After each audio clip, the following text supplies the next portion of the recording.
Hello everyone, how are you? I hope you all are well और आप बहुत अच्छे से अपनी स्टडी कर रहे होंगे। तो एक पेपर लेके आई हूँ ताकि एक तो अगर आपको बोरिंग फील हो रहा है तो वो चीज़ अभी दूर हो जाएगी क्वेश्चंस को करके, और दूसरी अगर कहीं कोई कॉन्सेप्ट लैगिंग बिहाइंड है तो वो भी आपका हो सकता है, आप उसको अभी पढ़ सकते हैं, आपके पास टाइम है। तो क्वेश्चन नंबर 1 देखिए एक बार पेपर में क्या दिया हुआ है।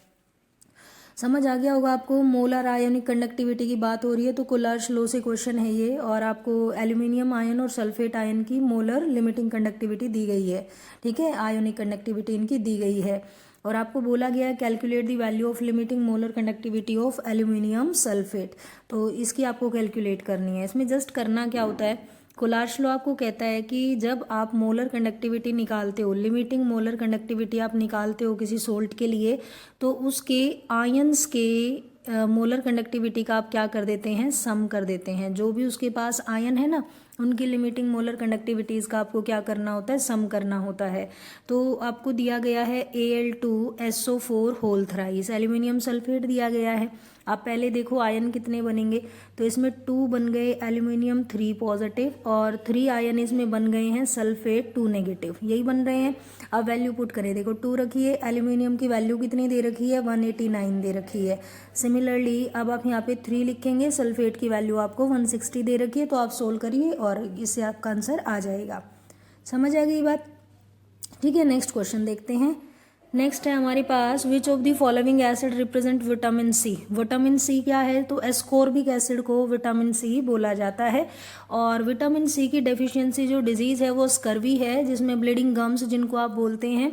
कहाँ से आपको मिलता है, इसके सोर्सेज हैं जो सिट्रस फ्रूट्स होते हैं, वहाँ से आप इनको ले लेते हैं। तो ये ध्यान रखना आपको। और इसकी अगर मैं सॉल्युबिलिटी की बात करूँ तो ये वाटर सॉल्युबल है, ये पॉइंट आप याद रखें। बी और सी वाटर सोल्यूबल होती है। सी का जो केमिकल नेम है वो एस्कॉर्बिक एसिड होता है। इसकी डेफिशिएंसी डिजीज स्कर्वी होती है, और सोर्सेज आपको पता ही है। नेक्स्ट क्वेश्चन है आपके पास, Rosenmund reduction is use for the preparation of aldehydes, the catalyst used in this reaction. सब जानते हैं कि रोजनमंड के रिएक्शन पैलेडियम, रोजनमंड रिडक्शन के अंदर पैलेडियम BaSO4 यूज होता है। ठीक है, तो बस यही पूछा गया है। नेक्स्ट क्वेश्चन है, from the element of 3D series given below which element shows the maximum number of oxidation state. तो देखो अगर 3D सीरीज में पूछा गया है तो कौन है, मैंगनीज है। मैंगनीज की जो ऑक्सीडेशन स्टेट होती है वो कितनी होती है, +7 होती है, तो मैक्सिमम ऑक्सीडेशन स्टेट यही दिखाता है। उसके बाद आते हैं कंसीडर द फॉलोइंग रिएक्शन। देखो एक एल्डिहाइड दिया गया है और ये भी एक एल्डिहाइड दिया गया है, 1 कार्बन का एल्डिहाइड है तो फॉर्मल्डिहाइड कहेंगे, और कॉन्सेंट्रेटेड KOH की प्रेजेंस में ये रिएक्शन हो रही है। ए और बी यहाँ पे क्या बनेगा, तो ये कैनिजारो रिएक्शन है। कैनिजारो रिएक्शन के अंदर क्या होता है कि 1 mole of the aldehyde converted into alcohol and another mole converted into salt of carboxylic acid. तो आप बता दीजिए इसमें कौन सा बनेगा। देखो फर्स्ट ऑप्शन पे दिया हुआ है methanol and potassium format, okay. आगे दिया हुआ है इथेनॉल। इथेनॉल तो बिल्कुल भी नहीं बनेगा क्योंकि कार्बन एक ही है इसके पास, तो आपका जो आंसर आ जाएगा वो ऑप्शन नंबर ए आ जाएगा। ठीक है, यही बनेगा। उसके बाद आता है, which alkyl halide from the given option will undergo SN1 reaction faster.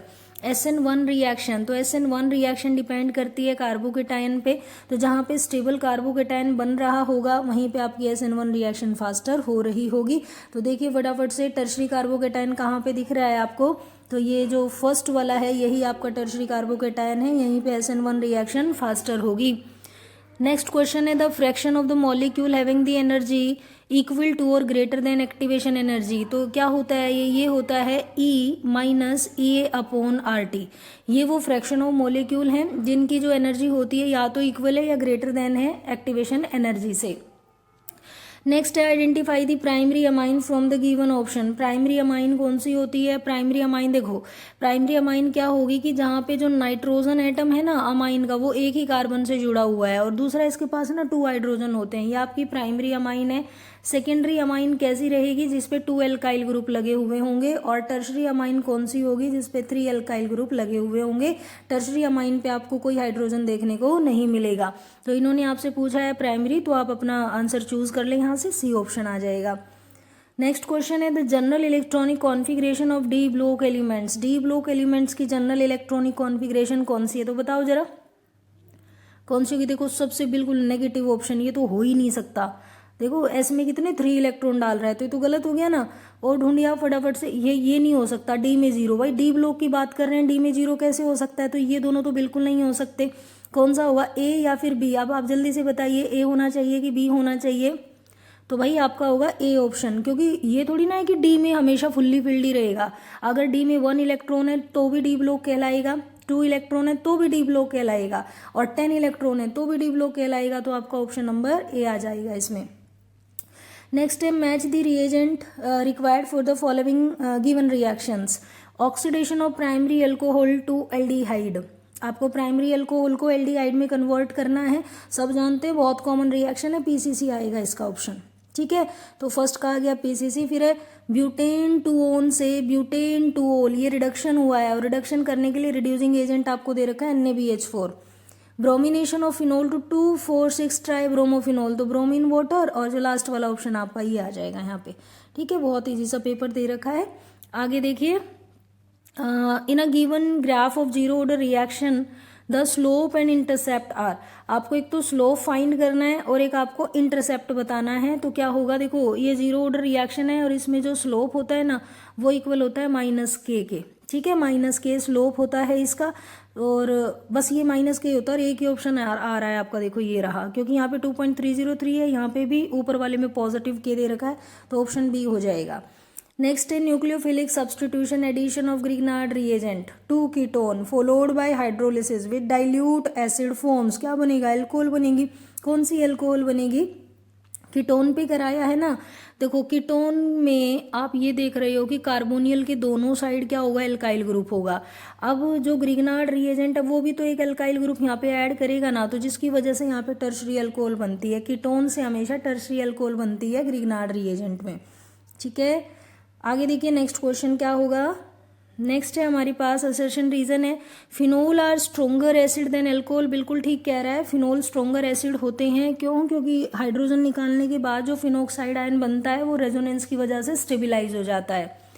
Alkoxide ion is more stable then phenoxide ion, ये गलत बोला है, तो फर्स्ट वाली स्टेटमेंट ट्रू है, सेकेंड वाली फॉल्स है, सी ऑप्शन हो जाएगा। डेनियल सेल दी हुई है आपको, ठीक है, ये डेनियल सेल है। इलेक्ट्रोड पोटेंशियल इसका यही होता है 1.1 volt. If the external opposing potential is more than 1.1 volt the electron flow from copper two zinc. तो इलेक्ट्रॉन का फ्लो कहाँ से कहाँ होगा। अब देखो थोड़ा सोचने वाला क्वेश्चन है आपका। पहली बात तो आप ये देखिए, डेनियल सेल में क्या होता है, एनोड जिंक की बनी होती है और जो आपकी कैथोड है वो कॉपर की बनी हुई होती है। यहाँ पे फिर सोल्ट ब्रिज लगा होता है, तो एनोड पे चार्ज होता है नेगेटिव, तो नेगेटिव से यहाँ से इलेक्ट्रॉन का फ्लो होता है पॉजिटिव की तरफ। मतलब अगर नॉर्मल सेल है ना आपकी, तो उसमें क्या होता है कि नेगेटिव रोड से, मतलब एनोड से कैथोड की तरफ इलेक्ट्रॉन का फ्लो होता है, यही होता है, इलेक्ट्रॉन ऐसे मूव करते हैं।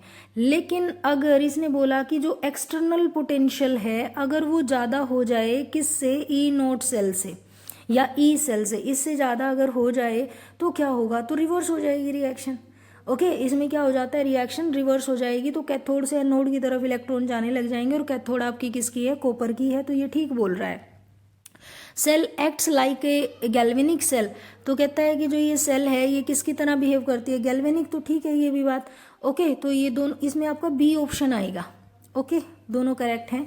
चलिए आगे देखिए, benzoic acid does not undergo Friedel craft reaction. देखो भाई, आपकी ऑर्गेनिक के अंदर दो ऑर्गेनिक कंपाउंड हैं, एक तो बेंजोइक एसिड और एक एनिलीन, ये दोनों के दोनों फ्रीडल क्राफ्ट रिएक्शन नहीं देते हैं। ओके, इन पे फ्रीडल क्राफ्ट रिएक्शन नहीं होती है, तो पहली बात तो ठीक बोल रहा है। आगे, carboxyl group is deactivating and the catalyst aluminium chloride get bonded to the carboxyl group, तो उसने कहा वो डीएक्टिवेटिंग है, ठीक है, तो ये करेक्ट ऑप्शन है। ओके, ए आ जाएगा। नेक्स्ट है, fructose is a reducing sugar. Fructose एक रिड्यूसिंग शुगर है, बिल्कुल, जितने भी आपके मोनोसेक्राइड्स होते हैं वो कैसे शुगर होते हैं, वो रिड्यूसिंग शुगर होते हैं, तो फ्रक्टोज क्या होगा, एक रिड्यूसिंग शुगर ही होगा। Fructose does not reduces Fehling solution and Tollens reagent, तो ये गलत हो गया ना, रिड्यूसिंग शुगर वही होते हैं जो रिड्यूस करते हैं फेलिंग और टॉलरेंस को, तो फर्स्ट वाली स्टेटमेंट ट्रू है, सेकंड वाली इसकी फॉल्स हो गई, तो सी ऑप्शन आपके पास आ जाएगा। आगे देखिए नेक्स्ट क्वेश्चन क्या दिया हुआ है। नेक्स्ट आपके पास है, what is half life period. Half life period क्या होता है, the time in which half of the reactant get decompose. जहाँ जब हाफ टाइम, वो टाइम जिसमें रिएक्टेंट आधा डिकम्पोज हो जाता है, उसी को क्या बोला जाता है, हाफ लाइफ टाइम बोला जाता है। तो देखो आप इसको ऐसे निकाल सकते हो, ई नॉट और मतलब T half is equal to E naught, और यहाँ पे 1 माइनस एन करके आप किसी का भी टी हाफ निकाल सकते हैं। एन क्या है यहाँ पे, N is the order of reaction. आगे देखिए इफेक्टिव कोलिजन क्या होता है, वो कोलिजन जिनके होने से प्रोडक्ट फॉर्मेशन हो जाए उनको इफेक्टिव कोलिजन कहते हैं। इफेक्टिव कोलिजन के लिए आपको 2 कंडीशंस को फुलफिल करना पड़ता है, एक तो थ्रेशोल्ड एनर्जी होनी चाहिए और दूसरा प्रॉपर ओरिएंटेशन होनी चाहिए, तब इफेक्टिव कोलिजन होते हैं। ठीक है, नेक्स्ट आपका न्यूमेरिकल क्वेश्चन है, 60 ग्राम नॉन वोलेटाइल सोल्यूट को 250 ग्राम वाटर में ऐड किया गया एंड फ्रीजेज एट 270.67 केल्विन।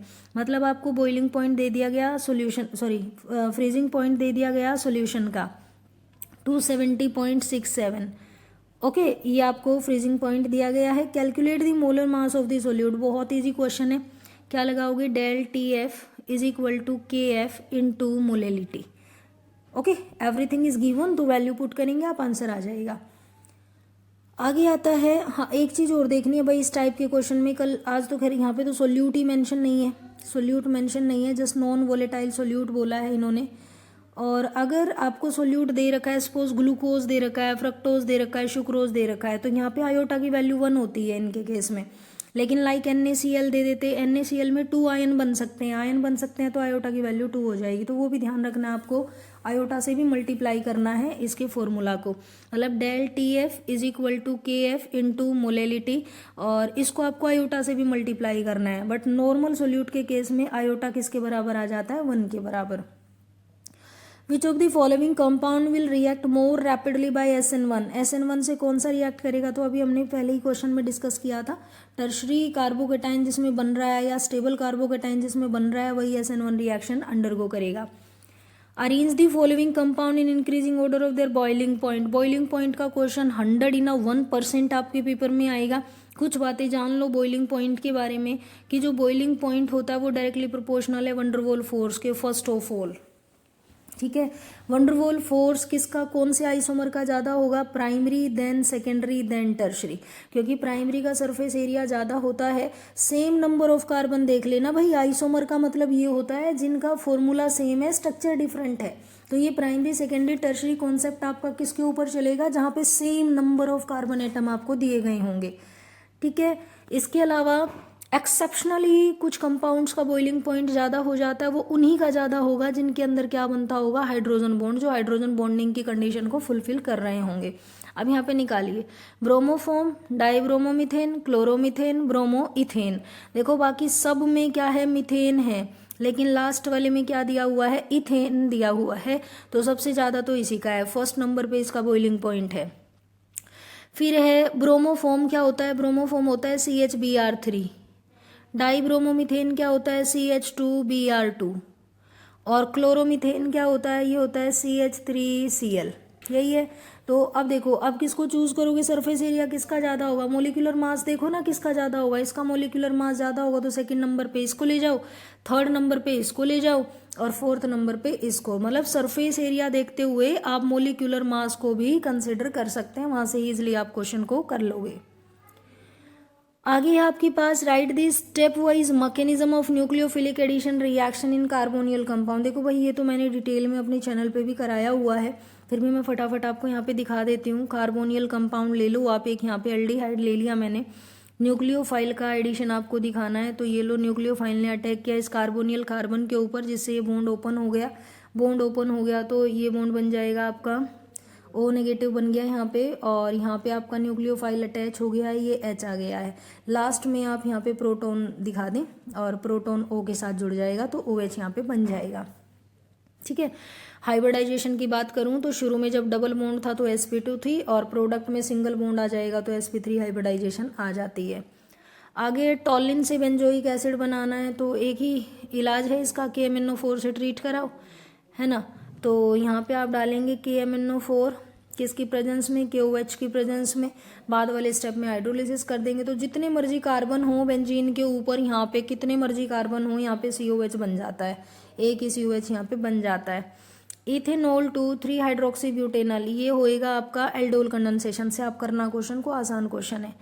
इथेनॉल है, इथेनॉल दे रखा है भाई, चलो थोड़ा बता देती हूँ। CH3CH2OH, पहले आप इसको PCC से ट्रीट करके इथेनॉल में कन्वर्ट कर लो, क्योंकि एल्डोल तो एल्डिहाइड की टोन पे होती है ना, इसलिए तो आपने पहले PCC से ट्रीट करके यहाँ बना लिया एल्डिहाइड। अब 2 मोलिक्यूल ऑफ एल्डिहाइड को डाइल्यूट बेस के साथ ट्रीट कराओ तो आपके पास क्या बन जाएगा, एल्डोल बन जाएगा, बीटा हाइड्रोक्सी एल्डिहाइड। 4 कार्बन हो जाएंगे ना 2 मोलिक्यूल्स में, 4 हो जाएंगे, तो ये वाला तो आपका CHO रहेगा, ये अल्फा है, ये बीटा कार्बन है, इस पे OH आ जाएगा, ठीक है, तो ये बनता है। आगे देखिए, what happens when glucose react with nitric acid, जब ग्लूकोज नाइट्रिक एसिड से रिएक्ट करता है तो ग्लूकोज की नाइट्रिक एसिड से रिएक्शन दिखाओगे और क्या बनाओगे, शैक्रिक एसिड। नाइट्रिक एसिड के साथ रिएक्ट करेगा तो ये बनाएगा शैक्रिक एसिड, शैक्रिक एसिड। ग्लूकोज में एक फर्स्ट कार्बन और 6th कार्बन COH में बदल जाता है। Right the structural difference between DNA and RNA, अब DNA होता है डबल स्ट्रैंडेड, RNA होता है आपका सिंगल स्ट्रैंडेड, ठीक है। DNA एक जेनेटिक मटेरियल है, RNA आपका प्रोटीन सिंथेसिस में हेल्प करता है। DNA में बेस होते हैं ATCG और RNA में बेस होते हैं AUCG, समझ आ गई बात, तो बस ये डिफरेंसेस है। ज्योमेट्रिकल आइसोमर बनाइए इसका, ज्योमेट्रिकल मतलब सिस्ट्रांस ना, ओके, तो ये प्लेटिन दे रखी है आपको, सिस्प्लेटिन बोलते हैं, जो कैंसर की ट्रीटमेंट में यूज़ होती है। अगर दोनों NH3 सेम साइड पे रखोगे तो सिस हो गया, अगर दोनों NH3 को आप अपोजिट टू ईच अदर रखोगे, ऐसे रख दिया तो आपने ट्रांस बना दिया, समझ आ गई बात, तो आइसोमर बन गया। इलेक्ट्रॉनिक कॉन्फ़िगरेशन D5 आयन की बनानी है when del O less than P, मतलब एनर्जी गैप कम है, एनर्जी गैप कम है अगर, तो इलेक्ट्रॉन ऊपर भी तो जा सकता है, तो 1 2 3 4 5 ऐसे बनेगा, तो तुम कहो T2G में आएंगे 3 और EG में इलेक्ट्रॉन आएंगे 2। डन। आगे आता है what is ambidentate ligand, ambidentate कौन से लिगेंड होते हैं, ये मोनोडेंटेट की ही टाइप है, लेकिन इनके पास 2 डोनर एटम होते हैं, अगर ये चाहें तो कोई भी एटम अपना यूज कर सकते हैं बॉन्ड फॉर्मेशन में, जैसे ये आपका थायोसाइनेट, ये सल्फर से भी बॉन्ड बना सकता है या फिर ये नाइट्रोजन की साइड से भी बॉन्ड बना सकता है।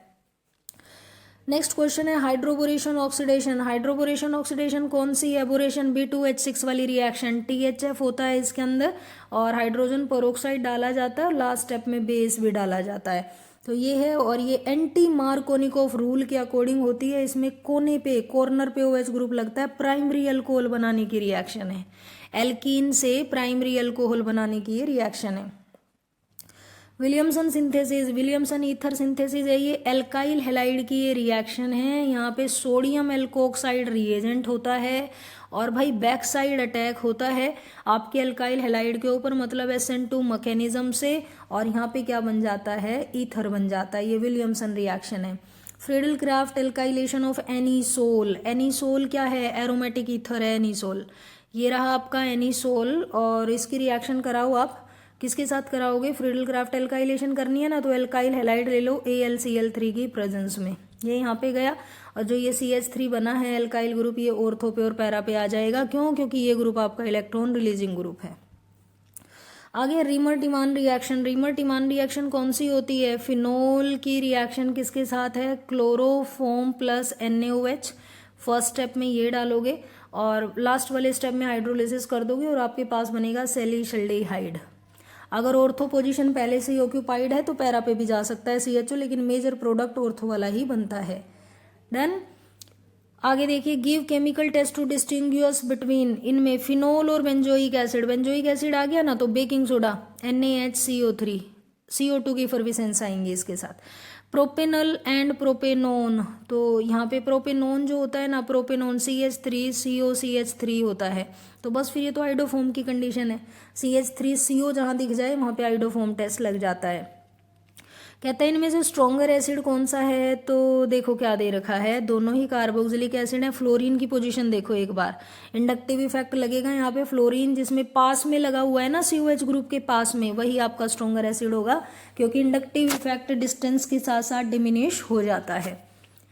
आगे आते हैं, show that the time required for 99.9% completion of first order is 10 times the T। बहुत आसान क्वेश्चन है, ओके, तो रिलेट करना है जस्ट आपको। तो T99% कि क्या बता रहा है कि 10 टाइम्स ऑफ टी हाफ के होता है। तो आप इक्वेशन बना लो, एक तो T99 के लिए और उसको डिवाइड कर दो फिर टी हाफ मतलब 50% वाली इक्वेशन से। क्या इक्वेशन होती है इसमें कि 2.303 अपॉन के 2.303 अपॉन के इधर आएगा लॉग ऑफ इनिशियल कंसंट्रेशन 100, 99.9 खत्म हो गया तो बचा कितना 0.1, और इधर आएगा ऊपर 100 और 50% खत्म हो गया तो बचा कितना 50। समझ आ गई ये बात आपको?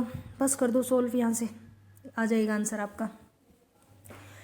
आगे देखिए नेक्स्ट क्या है, ग्लाइकोसाइडिक लिंकेज क्या होती है, जो मोनोसेक्राइड्स को जोड़ने के काम आती है उसको ग्लाइकोसाइडिक लिंकेज कहते हैं। इथीरियल लिंकेज है ये एक इथीरियल लिंकेज है और ये मोनोसेक्राइड्स को लिंक करने के काम आती है।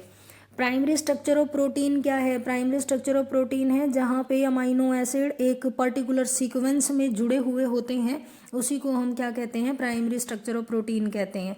अगर वो सीक्वेंस डिस्टर्ब होता है तो बॉडी में कोई ना कोई डिफॉर्मिटी हो जाती है, और जो सिकल सेल एनीमिया है वो इसी का एग्जाम्पल है।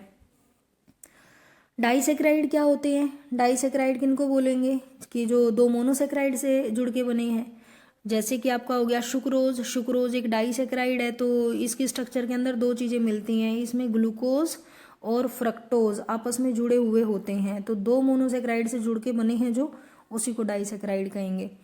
IUPAC नेम बताइए, कर लोगे ना इसको, नंबरिंग कर दो भाई, नंबरिंग अगर नहीं हुई तो गलत हो जाएगा। देखो प्रायोरिटी ऑर्डर बताती हूँ, अगर फंक्शनल ग्रुप दे रखा है तो नंबरिंग उधर से करो जहाँ फंक्शनल ग्रुप को नियर पोजीशन मिल जाए, अगर वो नहीं है तो डबल बॉन्ड को प्रायोरिटी, वो भी नहीं है तो ट्रिपल बॉन्ड को प्रायोरिटी, और कुछ नहीं है तो फिर सब्स्टिट्यूएंट को प्रायोरिटी दोगे। तो इसमें तो डबल बॉन्ड है तो 1 2 3 4 ये बनेगा, 4th कार्बन पे क्लोरीन है, 4 क्लोरोब्यूट1इन, ये इसका नाम होगा। आगे है why is thionyl chloride preferred for preparing alkyl halide from alcohol. Thionyl chloride होती है SOCl2। ओके, आप सब जानते हैं कि जो ये एल्कोहल होता है, एल्कोहल को 3 डिफरेंट मेथड से एल्काइल हैलाइड में बदल सकते हैं, PCl5 से ट्रीट करके, PCl3 से ट्रीट करके, और या फिर SOCl2 से ट्रीट करके। तो ये वाला ही प्रेफरेबल मेथड क्यों होता है, ये इसलिए होता है कि जो इसके साइड प्रोडक्ट हैं वो गैसियस स्टेट में निकलते हैं, तो उसको सेपरेट करने की प्रॉब्लम ही नहीं है, अपने आप ही निकल जाएंगे वहाँ से। What happens when methyl bromide react with KCN, methyl bromide बनाओ, मिथाइल क्या होता है, ये होता है CH3Br, रिएक्शन करा दी किसके साथ, KCN के साथ, काटो KBr को, यहाँ से क्या बन जाएगा CH3CN, ये बन जाएगा ना, बस यही बनाना था। आगे देखिए, calculate the EMF of the cell, EMF निकाल दो, नॉन स्टिक इक्वेशन लगेगी, और EMF निकालने का फॉर्मूला क्या होता है, E cell is equal to E0 cell minus 0.0591 upon N, और आगे क्या आएगा, आगे आएगा log ऑफ, ऊपर आ जाएगी ऑक्सीडाइज स्पीशीज और नीचे आ जाएगी रिड्यूस स्पीशीज, यही बनता है ना। हाँ, यही फॉर्मूला है, नॉन स्टिक इक्वेशन से आप इसको कैलकुलेट कर दोगे। आगे देखिए नेक्स्ट आ गई आपकी case study, what is the function of the salt bridge in a galvanic cell. तो सोल्ट ब्रिज का तो बहुत इंपॉर्टेंट फंक्शन है भाई, क्या काम करता है, एक तो दो जो न्यूट्रलिटी है सॉल्यूशंस के अंदर उसको मेंटेन करता है, it maintains the neutrality of the solution. Galvanic cell में लगाते नहीं है क्या यहाँ पे सोल्ट ब्रिज, यू शेप की ट्यूब होती है, तो ये न्यूट्रलिटी को मेंटेन करता है और सर्किट को कंप्लीट करता है। When does galvanic cell behave like an electrolytic cell, ये इलेक्ट्रोलाइटिक सेल की तरह बिहेव तब करेगी जब एक्सटर्नल पोटेंशियल ग्रेटर होगा ई सेल से, ठीक है। आगे देखिए, can copper sulphate solution be stored in port of a zinc, क्या कॉपर सल्फेट को जिंक पोर्ट में रखा जा सकता है, मतलब ये कंटेनर आपका है जिंक का, और क्या इसमें सॉल्यूशन कॉपर सल्फेट का भरा जा सकता है, ये रहा भाई आपका कॉपर सल्फेट और ये रहा जिंक, तो रखा जा सकता है या नहीं, नहीं नहीं नहीं सॉरी नहीं रखा जा सकता। क्यों नहीं रखा जा सकता, क्योंकि जो जिंक है, जिंक इज मोर रिएक्टिव है, तो क्या करेगा, कॉपर को हटा देगा और सॉल्यूशन बन जाएगा आपका जिंक सल्फेट, कॉपर सल्फेट ना रह के वो जिंक सल्फेट में बदल जाता है। आगे देखिए, how much charge is required, how much charge in terms of Faraday is required for the following, यहाँ पे कितना चार्ज आपको चाहिए इस कन्वर्जन में, तो क्वांटिटी होती है एन फैराडे के बराबर, देखिए ज़रा अभी कैसे निकालेंगे n की वैल्यू, MnO4 नेगेटिव, मैंगनीज पे चार्ज निकालो, +7 आएगा। और कन्वर्जन में कन्वर्ट हो रहा है किसमें, Mn+2 में, मतलब +7 से +2 में कितने इलेक्ट्रॉन आ गए, 5 इलेक्ट्रॉन, तो 5 फैराडे आ जाएगी। दूसरी है 1 mole of water to O2, 1 mole water है, इससे O2 बनानी है, तो ऑक्सीजन पे चार्ज कितना होता है, -2, और O2 बनेगी तो उस टाइम न्यूट्रल, तो 2 इलेक्ट्रॉन आ गए ना, तो 2 फैराडे आंसर आ जाएगा। आगे देखिए नेक्स्ट केस स्टडी क्या है, predict whether COF63 negative is diamagnetic और पैरामैग्नेटिक एंड वाई। तो भाई ये होएगा आपका पैरामैग्नेटिक, क्यों होएगा, क्योंकि जो फ्लोराइड है ना वो वीक फील्ड लिगेंड है, तो पेयरिंग तो करा ही नहीं पाएगा, इसलिए पैरामैग्नेटिक रहेगा। कोऑर्डिनेशन नंबर बताना है इधर कोबाल्ट का, तो कोबाल्ट के साथ 2 तो जुड़े हुए, इथेन 1,2 डाइअमाइन, अब इथेन 1,2 डाइअमाइन तो 2 सीट लेता है, इसको तो 2 सीट चाहिए ना बैठने के लिए, तो आप कहोगे इथेन 1,2 डाइअमाइन 2 बॉन्ड ये बन गए, एक और इथेन 1,2 डाइअमाइन 2 बॉन्ड ये बन गए, और 2 क्या लगी हुई हैं, क्लोरीन, तो टोटल बॉन्ड बने 6, इसका मतलब कोऑर्डिनेशन नंबर कितना है, 6 है। IUPAC नेम बताइए इस कंपाउंड का, तो पहले लिगेंड का नाम लिखोगे, क्या बताओगे, डाइअमाइन, फिर क्या बोलोगे, डाइक्लोरिडो, देन प्लेटिनम, और फिर उसके बाद उसकी पैरेंथेसिस में उसकी ऑक्सीडेशन स्टेट लिख दोगे, कितनी आ जाएगी, 4 आएगी। अब इसको कहते हैं कि इनर ऑर्बिटल कॉम्प्लेक्स है कि आउटर है, तो ये आप बताओगे कि इनर ऑर्बिटल कॉम्प्लेक्स है, क्यों, क्योंकि जो अमोनिया वो स्ट्रॉन्ग फील्ड लिगेंड है, पेयरिंग कर रखी होगी, अंदर वाले डी को यूज किया जाएगा। नेक्स्ट क्वेश्चन है, using valence bond theory reduce the shape and hybridization of hexamine nickel 2। इसकी आपको शेप बतानी है तो आप इजिली बता पाएंगे, भैया स्ट्रॉन्ग फील्ड लिगेंड है, बट निकल के पास ना अंदर इतने ऑर्बिटल बचते ही नहीं हैं, तो बाहर वाले ऑर्बिटल यूज होंगे, एक बार आप चेक कर लेना इसको। आगे देखिए नेक्स्ट क्वेश्चन क्या है हमारे पास, वेट प्लीज, देखिए an amide A with molecular formula C7H6ON। देखो जब भी ये 7 तक आ जाए ना कार्बन, तो ये देख लो बेंजीन तो इसमें बनेगी ही बनेगी, 6 कार्बन तो इसमें चले गए, 1 कार्बन ये हो गया, 7 कार्बन हो गए, और यहाँ NH2, अब इसको देख लो, ये अमाइड मिलेगी definitely. Undergoes Hofmann bromamide degradation, ठीक है, ब्रोमामाइड करवा देते हैं, ब्रोमीन के साथ रिएक्शन कराओ बेस की प्रेजेंस में, तो एक अमाइन बनेगी। अब ब्रोमामाइड में ये CO हट जाएगा यहाँ से, तो तुम्हारे पास अमाइन कौन सी बन गई, ये बन गई, एनिलीन बन गई है, ठीक है। अब उसने कहा कि अब जो ये एनिलीन बनी है इसकी रिएक्शन नाइट्रस एसिड से करा दो, तो नाइट्रस एसिड तो डाइजोटाइजेशन करता है, मतलब जो एनिलीन तुम्हारे पास बनी है नाइट्रस एसिड के साथ रिएक्ट करके वो किस में कन्वर्ट हो जाएगी, वो डायाजोनियम सोल्ट के अंदर कन्वर्ट हो जाएगी, यही होगा। अब उसकी रिएक्शन करानी है क्लोरोफॉर्म के साथ and ethanolic potassium hydroxide form D। अच्छा रुकिए 1 मिनट, जो B है ना, B की एक बार तो रिएक्शन आपने कराई किससे, नाइट्रस एसिड से, तो C बन गया, और B की ही रिएक्शन एक बार कराई क्लोरोफॉर्म के साथ, तो फिर D बन गया। अब जो C बना था, मतलब जो डायाजोनियम सोल्ट बना था, जब उसको इथेनॉल से ट्रीट कराया गया तो E बन गया। चलिए ठीक है, बताते हैं अभी। देखिए देखो जो आपका स्टार्टिंग मटेरियल है वो है एक अमाइड, अमाइड है, ये बना दिया आपने अमाइड। अब उसके बाद ये कहता है कि होफमैन ब्रोमामाइड लगाओ, तो HBD आपने लगा दिया, HBD इसको काट देगा, इसको काटेगा अगर तो तुम्हारे पास क्या बन जाएगा, एनिलीन बन जाएगी।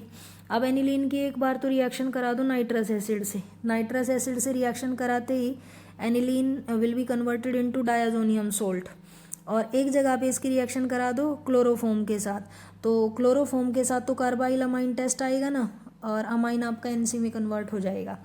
अब इधर कह रहा है जो डायाजोनियम बना था, इस डायाजोनियम को इथेनॉल से ट्रीट कर दो, इथेनॉल से जब ट्रीट करते हो तो यहाँ पे बन जाएगी बेंजीन। समझ आ गई बात? हाँ जी, ये था, तो आप कर लेना, बहुत इजी क्वेश्चन है। हिंसबर्ग रिएजेंट क्या है, तो हिंसबर्ग रिएजेंट में आप बताएंगे बेंजीन सल्फोनाइल क्लोराइड, ये हिंसबर्ग रिएजेंट है, ये प्राइमरी सेकेंडरी टर्शियरी अमाइन की सेपरेशन के लिए या उनको डिस्टिंग्विश करने के काम आता है। Arrange the following in increasing order of basics